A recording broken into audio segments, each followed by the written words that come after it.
other folks come up and say a few words if they so desire.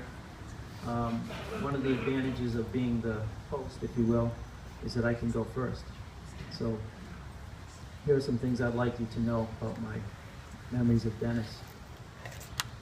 One of my most enduring images is looking out of my office window at Clark and watching him walk hand in hand with his little 6-year-old students on the way to gym class. Now I say they were walking, but Dennis didn't really walk, he sort of glided. You know, can you picture what I'm saying? I mean, he just sort of had a way of moving smoothly from place to place. He moved slowly and confidently, never in a rush, on the way to his self-described best job in the world. I would think to myself, is this really the same guy who wrestled that bear? We've all heard about Victor, and Victor's become even more famous today. But so was this really that same guy holding these little kids' hands, walking across there? The same guy that wrestled the bear, or the beer? He did that too. The same guy that wrestled the bear, or the one that walked through the door that was nailed shut at Clancy's on that famous, or should I say infamous, St. Patrick's Day night. Dennis got your attention with his physical presence, and then he touched your heart with his words and his actions. He was known at school as the gym teacher, but more accurately, he was a master teacher whose classroom happened to be the gym. The lessons that he taught his students on the court, or in the pool, or in the field were cornerstone principles of life that shaped and molded these students and set them on the path to success.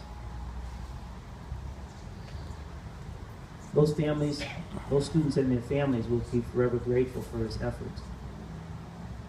The quote that Diane used in to end her words today comes from the book Tuesday with Morrie by Mitch Albom. And again, the quote is, "Death ends life, not relationships."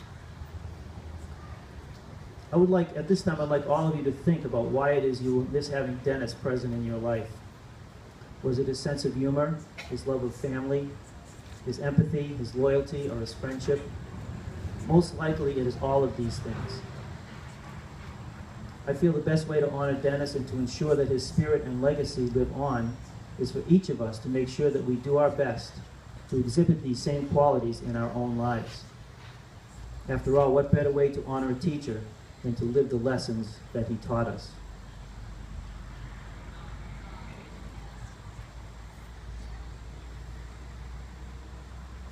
So at this time, I'd like to offer the microphone to anyone who has something to share. We all have unique relationships with Dennis, so please don't worry if similar memories to yours have already been mentioned. Although they may seem repetitive, none of us ever gets tired of hearing someone say, "I love you." Now, there's one caveat. When he was healthy, Dennis was never one to miss a meal. And we do want to try to wrap things up around noontime so we can go back and have some food. So we do have some time. If anybody would like to come forward now, please do so.